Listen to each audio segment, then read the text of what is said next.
மலாக்கியா 4ஆம் அதிகாரம் 5, 6. இதோ கர்த்தருடைய பெரிதும் பயங்கரமுமான நாள் வருகிறதற்கு முன்னே நான் உங்களிடத்துக்கு எலியா தீர்க்கதரிசியை அனுப்புகிறேன். நான் வந்து பூமியை சங்காரத்தினால் அடிக்காத படிக்கு அவன் பிதாக்களுடைய இருதயத்தை பிள்ளைகளிடத்துக்கும் பிள்ளைகளுடைய இருதயத்தை அவர்கள் பிதாக்களிடத்துக்கும் திருப்புவான். பிரியமானவர்களே, தகப்பனுடைய இருதயம் யாருக்கு பக்கம் திருப்பி இருக்குது? பிள்ளைகளிடத்துக்கு. பிள்ளைகளின் இருதயம் யாருக்கு நேரம் திரும்பி இருக்குது? பிதாக்களிடத்துக்கு. அப்படின்னா குடும்பங்கள் சரியாக்கப்படணும். பக்கத்துல பார்த்து சொல்லுங்க, குடும்பங்கள் சரியாக்கப்படணும்.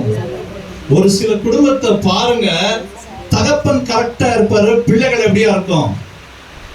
எப்படியா இருக்கும்? பிள்ளைகள் வேற மாதிரி இருக்கும். சில வீட்டுல வந்து பார்த்தா பிள்ளைகள் கரெக்டா இருப்பாங்க, பிள்ளைகள் என்ன இருப்பாங்க? Character out. அதனாலதான் சொல்லுகிறேன், உணர்வுள்ள உறுதியம் இருந்தா இதெல்லாம் நம்ம பார்த்து சரி பண்ணிடலாம். ஆமீன் சொல்லுங்க. இப்படிப்பட்ட ஆவிகள் கிரியை செஞ்சுட்டு இருக்கோம். நீங்க பழைய ஏற்பாட்டு காலத்துல பாத்தீங்கன்னா ஜெசபேல்னு ஒரு ஆவி இருந்தது. என்ன ஆவியாது? ஜெசபேல். நாம என்ன நினைச்சுக்கிறோம், அவ ஒரு ஸ்திரீ. அவ ஒரு ஸ்திரீயா இருந்தாலும் அவளுக்குள்ள கிரியை செஞ்சுட்டு இருந்தது ஒரு ஆவி. ஏலியின் பிள்ளைகளை கண்டிக்காதனால அவர்கள் கெட்டு போனார்கள், செத்து போனார்கள். ஏலி யாருனாக்கா ஒரு ஆசாரியன்,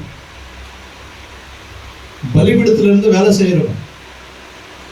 அவங்க பிள்ளைங்க என்ன ஆனாங்க? ஏன் சாமுவேல் தீர்க்கதரிசி, அவர்தான் தீர்க்கதரிசி. பிள்ளைகள், உங்க பிள்ளைகளுக்கு நீங்க சொல்லி கொடுக்கணும். ஹல்லேலூயா. நீ எதுக்காக வந்த தெரியுமா? தேவனை மகிமைப்படுத்துவது. இந்த பூலோகத்தில் நீ வந்திருப்பது எதுக்காக? தேவனை பிரஸ்தாபப்படுத்துவதற்கு. ஐ அம் தி ஏஜென்ட் ஆஃப் காட். நான் வந்துட்டு தேவனுடைய பிரதிநிதின்னு சொல்லணும். ஆமென். அதனாலதான் நான் சொல்லுகிறேன், உங்க பிள்ளைகளை நீங்க எப்படி சொல்லி வளர்க்குறீங்க அப்படி வளருவாங்க. ஹல்லேலூயா. அதுக்கு என்ன தேவைனாக்கா உணர்வு. என்ன வேணும்? உணர்வுள்ள இருதயம் நமக்கு தேவை. இந்த நாளில பிதாக்கள் இருதயம் யார் பக்கம் திரும்பணும்? பிள்ளைகளுடைய இருதயம் யார் பக்கம் திருப்பணும்? அப்படின்னு ஒரு வீட்டுல பிதா இல்லைன்னா யார் திருப்பணும்? தாய் திருப்பணும். இல்ல? ஹல்லேலூயா. அதனாலதான் சொல்லுகிறேன், நான் வந்துட்டு இந்த நாள் குடும்பம் என்கிற ஒரு தலைப்புல பேசிக்கொண்டு இருக்கிறேன் என்று சொன்னா, ஆதி ஆங்கத்துல இருந்து பாருங்க, பிசாசுக்கு யார் மேல கண்ணு? குடும்பத்து மேலதான் கண்ணு. பாருங்க, நல்லா இருந்த குடும்பத்தை என்ன பண்ணா? ஆபேல என்ன பண்ணா? காயினை வைத்து என்ன பண்ணா? குடும்பத்தை குறைச்சிக்கிட்டே வரான். பாருங்க, குடும்பத்தை சீர்குலைக்க வேண்டியதுதான் அவனுடைய தந்திரம். அதனாலதான் ரொம்ப ஜாக்கிரதையா இருந்து குடும்ப உறவுகளை சீர்படுத்திக் கொள்ளுங்க. பக்கத்துல இருந்து பார்த்து குடும்ப உறவுகளை சீர்படுத்திக் கொள்ளுங்க. இன்னைக்கு நான் பார்த்திருக்கேங்க, ஹஸ்பண்ட் அண்ட் ஒய்ஃப் நேருக்கு நேரம் பேசவே மாட்டாங்க. பார்த்திருக்கீங்களா?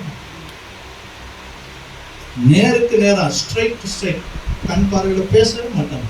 அப்படின்னா எப்பேற்பட்ட அன்பு! ஒரே கூடாரத்துலதான் வாழ்வாங்க. ஆனா என்ன இல்ல, கிறிஸ்தவ எங்க பக்கம் போயிட்டு இருக்கு. இன்னைக்கு நம்ம குடும்பங்களே இப்படி இருந்தா மத்தவங்களுக்கு என்ன நீங்க போதிக்க போறீங்க? ஹல்லேலூயா.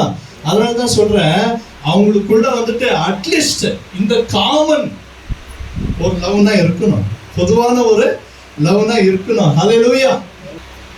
பிள்ளைங்க கிட்ட பேசுற காரியத்தை விட்டாய். இன்னைக்கு என்ன ஆச்சு, அவங்க வேலைன்னு போயிட்டு இருக்கிறதுனால பிள்ளைகளை என்ன பண்ணுறது? எதுல நேரத்தை கழிக்கிறது சொல்லுங்க? பிசாசுடைய. இதுதான் வலை. அதுக்குதான் வெப்சைட்னு சொல்றோம். இங்கிலீஷ்ல என்னது? தமிழ்ல ரொம்ப நல்லா இருக்கு, வலை. டெக்னிக்கா பிள்ளைகளை கவர் பண்ணி வச்சிருக்கோம் பாருங்க பிசாசு. அந்த சூழ்ச்சியில நீங்களும் விழுந்துடக்கூடாது, உங்க பிள்ளைகளும் விழுந்துடக்கூடாது. ஆமென். நீ எதுக்காக தெரிந்து கொள்ளப்பட்ட? இன்னைக்கு உங்க பிள்ளைகளை ஊழியத்துக்குன்னு எத்தனை பேர் ஆயத்த பண்ணி வச்சிருக்கீங்க? சில பேருக்கு நல்லா படிக்கிறவங்களை கண்டா என்ன ஆகாது, ஊழியத்துக்காக கொடுக்க மாட்டோம் பாஸ்டர். பாரு, அது ஒண்ணு இருக்கு பாருங்க, தத்தியது. அதை வேணுமானா கூட்டிட்டு போங்க. அதை வேணுமானா பாருங்க, சாலிடா படிக்கிறவங்க என்ன பண்ணோம் இதுக்கு. ஆனா ஆண்டவருக்கு மட்டும் என்ன? சொத்தை. ஆண்டவருக்கு மட்டும் என்னது? ஆனா பிரியமான, இப்படிப்பட்ட கெட்ட எண்ணங்கள் வேண்டாம். ஆண்டவருக்கு பெஸ்டானது கொடு. ஆமென் சொல்ல. இதோ பிள்ளைகள் கர்த்தரால் வரும் சுதந்திரம், கற்பத்தின் கனி அவரால் கிடைக்கும் பலன். வாழ வயதின் குமாரர் வாழ வயதின் குமாரர். பாருங்க, அது மட்டும் நம்ம வாசிப்போம். பிள்ளைகள் கர்த்தரால் வரும் சுதந்திரம், கர்ப்பத்தின் கனி அவரால் வரும் ஈவன் வாசிச்சுட்டு கீழே இருக்கிறது யாரும் வாசிக்க மாட்டோம். பிள்ளைகளுக்கு யாருன்னு அங்க சொல்லப்பட்டிருக்கு. வால வயதின் குமாரர், பாருங்க, வால வயதின் குமாரர் பலவான் கையில் உள்ள, பாருங்க, வால வயதின் குமாரர் பலவான் கையில் உள்ள அம்புகளுக்கு ஒப்பாய் இருக்கிறார்கள். நம்ம பிள்ளைங்க எதுக்கு ஒப்பா இருக்கிறாங்க இப்ப சொல்லுங்க? பலவான் கையில் இருக்கிற அம்புகள். அம்பு. ஹல்லேலூயா. கிறிஸ்தவ வார்த்தையில லவ்னு சொல்றேன் இல்லைங்களா? இப்போ உங்களுக்கு விளக்குறேன் பாருங்க. கிறிஸ்தவத்துல லவ்க்கு தமிழ்ல என்ன? அன்பு. இப்ப இங்க இருக்கிற அன்பைனா அம்பு. இப்ப புரிஞ்சுச்சிங்களா? கிறிஸ்தவம் உள்டா ஆகி போச்சு. அன்புன்னு சொல்லி சில பேர் அம்பு விட்டு என்ன பண்றோம்? கொண்டுறோம். ஹல்லேலூயா. இப்ப சில பேர் ஆண்டவர்கிட்ட வராத மாதிரி நம்மளுடைய இருதயம் என்ன ஆச்சு? நம்ம பிள்ளைகள் என்ன ஆயிட்டாங்க? அன்பு மாதிரி நம்ம ரெடி பண்ண வேண்டியவங்க என்ன பண்ணிட்டோம்? உலகத்துக்கு விட்டு கொடுத்துட்டோம். அதனாலதான் உங்களுக்கு நான் சொல்றேன், உங்க பிள்ளைகளை அன்பு போல என்ன பண்ணுங்க? பிசாசுக்கு எதிர்த்து விடணும். ஆமென் சொல்லுங்க. அம்புனா என்னது? ஷார்ப். என்னது இங்கிலீஷ்ல? என்னது? ஆரோன்னு சொல்றேன்ல. இந்த ஆரோ போல போட்டு என்ன பண்ணும்? விட்டா என்ன பண்ணும்? பிசாசுக்கு என்ன பண்ணும்? போய் அந்த கிரியை தாக்கணும். அது போல உங்க வால வயதின் பிள்ளைகள் எப்படியா இருக்கிறாங்களா? பலவான் கையில அம்புகளை போல உங்க பிள்ளைகளை பெற்றோரு உங்களுக்கு பிள்ளைகள் கொடுத்திருப்பது இதுக்குதான். சும்மா படிக்க வச்சு காசு சம்பாதிக்கிறதுக்கு இல்ல. இன்ஜினியர், அப்புறம் என்னன்னா டாக்டர், அப்புறம் என்ன இப்ப நிறைய இது இருக்கு இல்லைங்களா? அதுக்கு மட்டும் நினைச்சிடாதீங்க. ஹல்லேலூயா. உங்களுக்கு ஆண்டவர் ஏன் உங்களை தெரிந்து கொண்டார், ஏன் கர்த்தர் உங்களை இந்த இடத்துல வந்து குடும்பத்தை பத்தி பேசிக்கொண்டு இருக்கிறார் என்று சொன்னா உங்க பிள்ளைகள் மீது கொஞ்சம் அக்கறை எடுத்துக்கோங்க. ஹல்லேலூயா.